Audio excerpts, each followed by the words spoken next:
Students, are you able to see the screen? Yes, ma'am. Yes, ma'am. Yes, ma'am. Okay. So yesterday we studied, in last class we studied about canals and railways. If you have any problem regarding these topics, you can ask me. अगर आपको इन दो topics में कुछ problem आई है, इससे पहले वाले किसी टॉपिक में प्रॉब्लम आई है तो पूछ सकते हैं भी आप. स्टीम पावर और कैनल्स एंड रेलवेज पढ़ा था हमने last.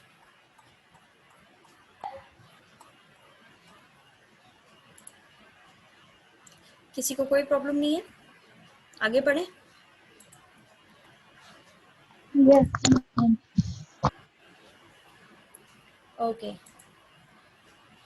In 1814, the railway engineer George Stephenson, 1781 and 1848 in lifespan, right, constructed a locomotive called the Blucher that could pull a weight of 30 tons up a hill at 4 mph. अब क्या हुआ था यहाँ पे, basically railways जो है वो शुरू हो गई थी.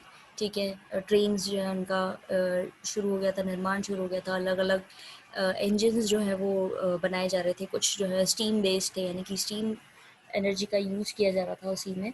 तो अब एक इंजीनियर, रेलवे इंजीनियर हुए हैं जॉर्ज स्टेफनसन. इन्होंने एक नया लोकोमोटिव बनाया था, नया इंजन बनाया था, जिसका नाम रखा गया था द ब्लोचर, जो 30 टन का भी भार जो है 4 mph की स्पीड से एक हिल के ऊपर खींच पा रहा था. First railway line connected the cities of Stockton and Darlington in 1825, a distance of 9 miles that was completed in 2 hours at a speed of up to 24 kph. And the next railway line connected Liverpool and Manchester in 1830. Within 20 years, speed of 30 to 50 miles an hour were usual. अब क्या हुआ था, अभी तो जैसे हमारे यहाँ पे बुलेट ट्रेन शुरू हो गई है और मेट्रो शुरू हो रही है, तो ये सब तो बहुत बाद का एडवांसमेंट है, बाद की टेक्नोलॉजी है. यहाँ पर तो सिंपली ये इंजन्स ही बना रहे हैं, और इंजन्स के बाद में ये रेलवे लाइन जो है वो बना रहे हैं, वो कनेक्ट कर रहे हैं. जैसे पहले उन्होंने कनेक्ट करा है स्टॉकटन को. ठीक है, स्टॉकटन को उन्होंने डार्लिंगटन से कनेक्ट किया 1825 के अंदर. ये 9 मील की दूरी थी. ठीक है, जो 2 घंटे में ये कवर करते थे, और ये इनकी स्पीड थी 24 यानी 15 mph की, यानी स्पीड से लेके चले. तो दूसरी रेलवे लाइन इन्होंने बिछाई थी लीवरपूल से मैनचेस्टर की 1830 के अंदर, और लगभग 20 साल बाद इनकी स्पीड जो है बढ़ गई थी 30 से 50 मील पर आवर की स्पीड. ठीक है, तो धीरे धीरे इनके एडवांसमेंट आ रहा था, नई नई इनकी रेलवे लाइन्स बिछ रही थी. In 1830s, the use of canals revealed several problems. अब 1830 के अंदर इनके सामने जो ये यूज़ करते थे कैनल्स को, उसकी एक प्रॉब्लम्स, कई सारी प्रॉब्लम्स निकल के आई. The congestion of vessels made movement slow on certain stretches of canal, and the frost and flood or drought limited the time of their use. अब क्या हुआ था, वेसल्स का यूज़ कर रहे थे ये. ठीक है, उससे क्या हुआ था, कैनल्स जो हैं उनका स्ट्रेच कम हो गया था. मतलब जो कैनल्स फैली हुई थी वो धीरे धीरे इनका शुरू हो रहा था, मतलब काम पूरा प्रॉपर्ली नहीं हो रहा था. बर्फ़ जम जाती थी, क्योंकि इस एरिया में आपने सुना होगा बर्फ़ बहुत पड़ती है, तो उससे भी इनके कैनल्स जो है वो जम जाती है, तो इनका मूवमेंट नहीं हो पाता था. कई बार बाढ़ आ जाने के कारण नहीं होता था, कई बार सूखा पड़ जाने के कारण नहीं हो पाता था. तो क्या हो रहा था, समय के साथ साथ अलग अलग प्रॉब्लम्स इनके सामने आ रही थी. ये इनकी बेसिकली कुछ प्रॉब्लम्स थी जो आ रही थी. फिर है कि इन्होंने कैसे इन चीज़ों को, अब क्या हो रहा था, भीड़ भाड़ होने के कारण भी इनकी प्रॉब्लम बहुत ज़्यादा आ रही थी, ये भी नहीं भूल सकते हम, ये भी ज़्यादा दिक्कत थी. Railways now appeared as a convenient alternative. अब रेलवेज जो है वो लैंड पे चल रहे थे, वहाँ पे ना बर्फ़ जमने का कोई दिक्कत, ना कोई बाढ़ की दिक्कत, ना कोई सूखे की दिक्कत. उनकी अलग रेलवे लाइन थी, तो वो क्या हो रहे थे, वो इनके लिए कन्वीनियंट दिख रहे थे, इनको ज़्यादा आसान लग रहा था. About 6,000 miles of railways was opened in Britain between 1830 and 1850. 6,000 मील की दूरी जो है उस वो रेलवे लाइन बिछ चुकी थी 1830 से 1850, यानी 20 years. Most of it in two short burst, और दो उनमें से अधिकतर जो थी वो बहुत ही जल्दी शॉर्ट बर्स्ट यानी छोटे समय में ही लगा दी गई थी. During the little railway mania, जो हमने पहले पढ़ा था, लिटिल रेलवे मेनिया उन्होंने नाम दिया था एक पर्टिकुलर पीरियड को. ठीक है, उसके दौरान 1400 miles of line was built. Railway mania जो था उसके अंदर उन्होंने 1400 माइल्स की दूरी तक लाइन बिछा दी थी। And during the bigger mania, अब दो मीनिया हुए हैं, एक तो लिटिल हुआ है और एक बिगर हुआ है। वो हुआ 1844 से 47 के दौरान। उसमें 9500 माइल्स जो इन्होंने लाइन्स को सेंक्शन भी दिया था, कि अप्रूव कर दिया था कि अब इस पर भी जो है रेलवे लाइन बिछेगी। They used vast amounts of coal and iron, employed large number of workers, and boosted activity in the construction and public work industries. अब क्योंकि अब ये लाइनें इतनी बिछा रहे थे तो उनको काम करने के लिए लोग बाग ज़्यादा चाहिए थे, ठीक है। अब ये बेस थे पहले कोल और आयरन उस पर, ठीक है। तो उन्होंने क्या किया, वर्कर्स को एम्प्लॉय किया, यानी कि लोगों को रोज़गार दिया, ठीक है। और इनका जो ये कंस्ट्रक्शन का काम है और ये पब्लिक वर्क्स की इंडस्ट्रीज़ जो है ये बूम पे थी, यानी कि बहुत ही अच्छे तरीके से काम कर रही थी। Most of England had been connected by railway by 1850. अब अधिकतर इंग्लैंड जो है वो सारे एरियाज कनेक्ट हो गए थे 1850 के आते आते इंग्लैंड के। आपको ध्यान हो, जब ब्रिटिशर्स ने इंडिया पर राज किया है तो ब्रिटिशर्स ही वो लोग थे जिन्होंने इंडिया के अंदर रेलवे इंट्रोड्यूस की थी। रेलवे खुद की नहीं है, इंडिया के अंदर जो है वो इंट्रोड्यूस भी इन्होंने करी थी। वही इनके जो पहले से इस्टेब्लिश हो चुकी थी 1850 के अंदर, तो ये यहाँ पर भी हो गई थी इस्टेब्लिश। नाउ चेंज लाइव्स, अब लोगों की ज़िंदगियाँ कैसे बदली, इतने एडवांसमेंट आए, इतने डेवलपमेंट आए, तो लोगों की लाइफ के अंदर क्या चेंजेस आए। In these years, therefore, it was possible for individuals with talent to bring about revolutionary changes. अब जो अलग अलग इंडिविजुअल्स थे उनके ही कारण, उनके टैलेंट के कारण जो है कई क्रांतिकारी चेंजेस आए थे। Similarly, there were rich individuals who took risk and invested money in industry in the hope that profits could be made and that their money would multiply. अब उसी तरीके से जो रिच इंडिविजुअल्स थे, जो रिच लोग थे, उन्होंने भी रिस्क उठाई और इन्वेस्ट करा अपना मनी इन लोगों के इन्वेंशंस में, इस उम्मीद से कि इनको प्रॉफिट मिलेगा और इनका पैसा जो है वो मल्टीप्लाई करेगा, मतलब इनका पैसा बढ़ेगा, डबल होगा, ट्रिपल होगा। इस तरीके से उन्होंने भी रिस्क ली। In most cases this money, capital money, did multiply, और कुछ केसेस में ये जो इन्होंने मनी इन्वेस्ट किया था वो वाकई में डबल ट्रिपल हुआ भी। Wealth in the form of goods, income, services, knowledge, productive efficiency did increasing dramatically. अब पैसा जो था वो किसी भी फॉर्म में हो, सामान के फॉर्म में हो, इनकम के फॉर्म में हो, सर्विस के फॉर्म में हो, नॉलेज के फॉर्म में हो, या प्रोडक्टिव एफिशिएंसी यानी काम लेने की एफिशिएंसी जो उसके फॉर्म में हो, वो बहुत ही ड्रास्टिकली ड्रामेटिकली बढ़ा भी। There was at the same time a massive negative human cost. उसी समय जो है एक नेगेटिव ह्यूमन कॉस्ट भी जो है लोगों को अदा करनी पड़ रही थी। This was evident in broken families, new addresses, degraded cities and appalling working conditions in the factories.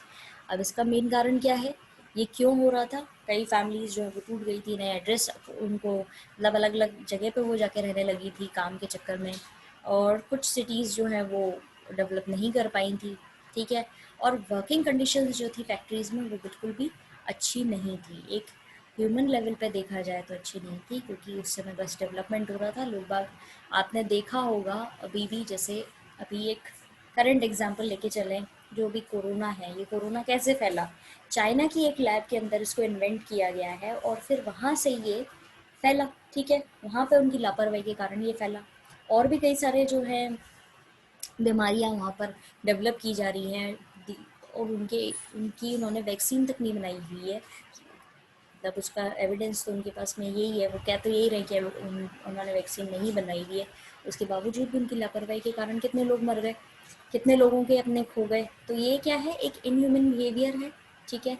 इस तरीके के बिहेवियर को आप कंपेयर कर सकते हैं उस ज़माने के वर्किंग कंडीशन से, क्योंकि वहाँ पर भी ह्यूमन कॉस्ट, मतलब आदमी की ज़िंदगी की बोली लग रही थी, इतनी सीवियर कंडीशंस में काम करना, कोल और स्टीम और अलग अलग चीज़ें, आयरन इंडस्ट्री, सब में कंडीशंस, टेम्परेचर इतना ज़्यादा होता है तब आयरन मेल्ट होता है।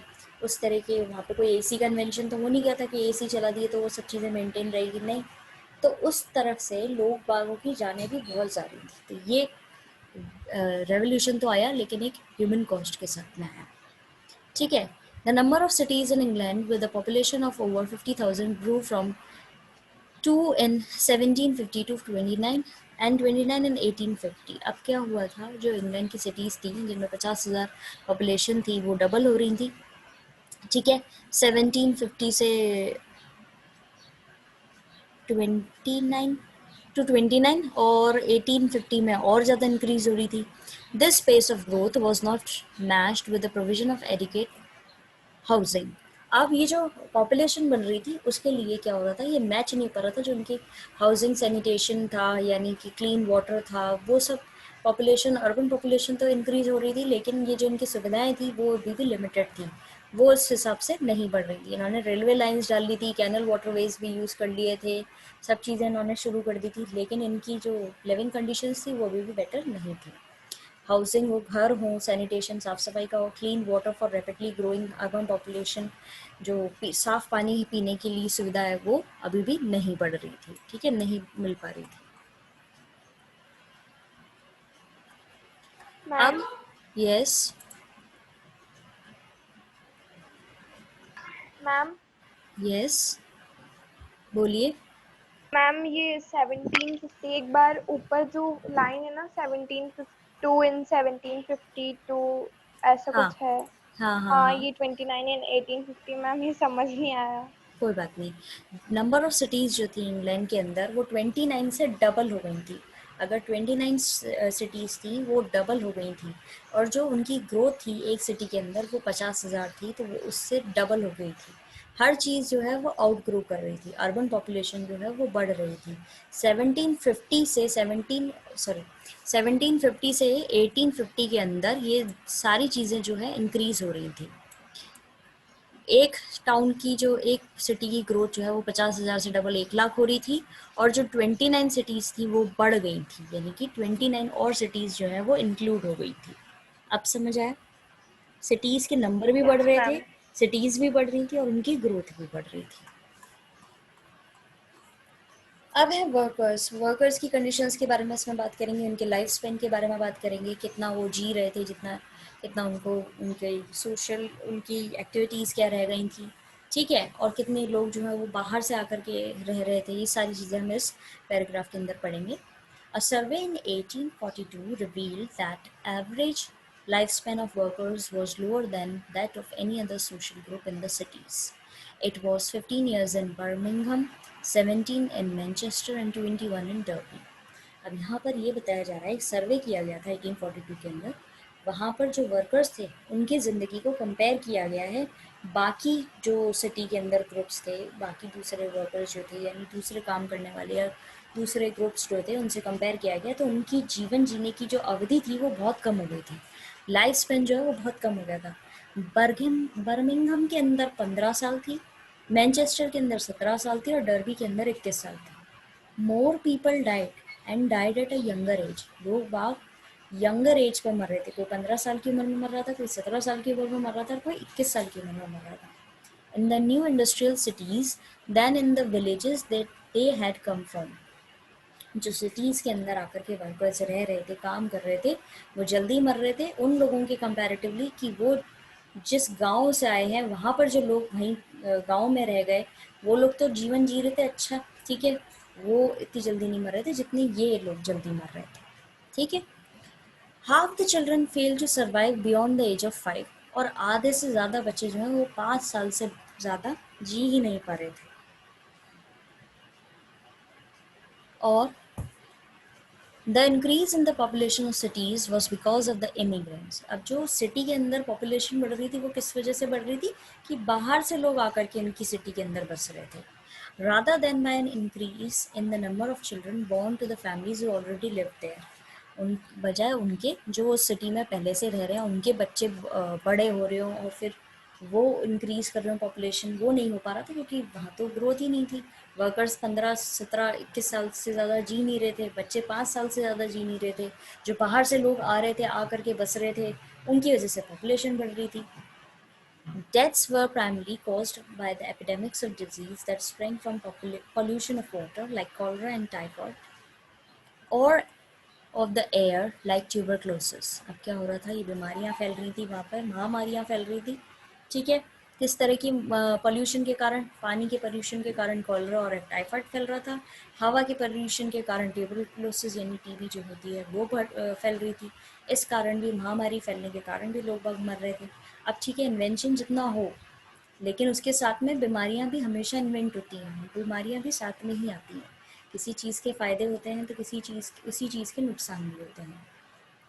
उसी तरीके से यहाँ पर भी वही चीज़ हो रही थी। इन बीमारियों के उस ज़माने में ये बीमारियाँ जो हैं वो ही बहुत बड़ी मानी जाती थी और इनका कोई प्रॉपर सोल्यूशन नहीं था। More than 31,000 people died from an outbreak of cholera in 1832 के अंदर कॉलरा बीमारी फैली और करीबन 31,000 लोग जो है वो मारे गए। Until late in the 19th century, municipal authorities were negligent in attending to these dangerous conditions of life, and the medical knowledge to understand and cure these diseases was unknown. 19th century के अंदर municipal authorities जो पूरी तरीके से जो पहले ये neglect कर रही थी इस तरह की कंडीशंस को जीवन जीने की, ठीक है, और मेडिकल नॉलेज भी नहीं थी उनके पास में कोई चीज़ें थी नहीं इस बीमारी को ठीक करने के लिए, उनके लिए सब कुछ अननोन था, ठीक है। तब तक ये बीमारियां जो हैं एक बहुत ही बड़ा रूप लेती रही। 19th सेंचुरी के बारे में बात कर रहे हैं हम। लेट 19th सेंचुरी के बाद में ये पहली इनका आउटब्रेक हुआ था 1832 के अंदर, उससे 19th सेंचुरी के एंड तक ये चीज़ें चलती रही, बीमारियां चलती रही। फिर है विमेन, चिल्ड्रन और इंडस्ट्रियलाइजेशन। अब विमेन, चिल्ड्रन और इनका क्या रोल था? The Industrial Revolution was a time of important changes in the way that children and women worked. अब ये Industrial Revolution जो है उस वो children और women जो काम करते थे उनके जीवन जीने के तरीके से, काम करने के तरीके में भी changes लाया. Children of the rural poor had always worked at home or in the farm at jobs that varied during the day or between the seasons under the watchful eye of parents or relatives. जो बच्चे गरीब घर से थे, ठीक है, गांव के एरिया से थे, जो घर में काम करा करते थे या घर के खेतों में काम किया करते थे, अब उनको अलग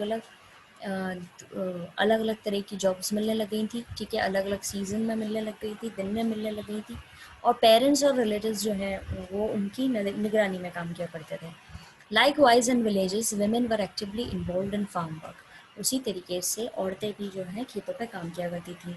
They reared livestock, और वो जानवर भी पाला करते थे। Gathered firewood, और लकड़ी इकट्ठी किया करते थे। And spun yarn और spinning wheels in their homes, और ये स्पिनिंग और स्पन यार्न का भी काम ये लोग किया करते थे, यानी कि धागा सूतना और फिर उसका धागे से फैब्रिक बनाना, इस तरह का काम भी ये लोग किया करते थे। Work in the factories with long and unbroken hours of the same kind of work under the strict discipline and sharp forms of punishment was completely different. अब फैक्ट्रीज में जो काम होता था वो काफ़ी लंबे समय तक होता था, कई घंटे तक काम करना पड़ता था, एक ही पर्टिकुलर कंडीशन के अंदर काम करना पड़ता था, और तो और उनको डिसिप्लिन के अंडर काम करना पड़ता था, ठीक है, ठीक है। और बच्चे जो थे उनको उनका रोल जो था वो भी यही था कि मतलब वो भी इस तरीके के काम में जुड़ जाते थे। पहले कोई रूल्स और रेगुलेशंस तो थे नहीं। The earnings of women and children were necessary to supplement men's meagre wages. अब क्या था, औरतों और बच्चों की कमाई भी ज़रूरी हो गई थी क्योंकि आदमियों की कमाई इतनी नहीं थी। As the use of machinery spread, जैसे जैसे मशीन का काम बढ़ने लगा, and fewer workers were needed, और बहुत कम वर्कर्स की ज़रूरत पड़ने लगी, industrialists preferred to employ women and children who would be less agitated about their poor working conditions and work for lower wages than men. तब क्या होने लगा, मैन जो काम किया करते थे उसमें तो वो लोग क्या ऑब्जेक्शन उठाते थे पुअर वर्किंग कंडीशन के, लेकिन औरतें और बच्चे जो थे उनको इंडस्ट्रियलिस्ट हायर करने लगे कि ये लोग तो ज़्यादा पुअर वर्किंग कंडीशंस के खिलाफ कुछ बोलेंगे नहीं, ये तो चुपचाप काम करते रहेंगे। So that's all for today. I think we have read enough. If you have any problem regarding these topics, please collect up your problems for tomorrow's class. We'll discuss your problems in tomorrow's class. Okay. Have a nice day, students. Thank you, ma'am. Welcome.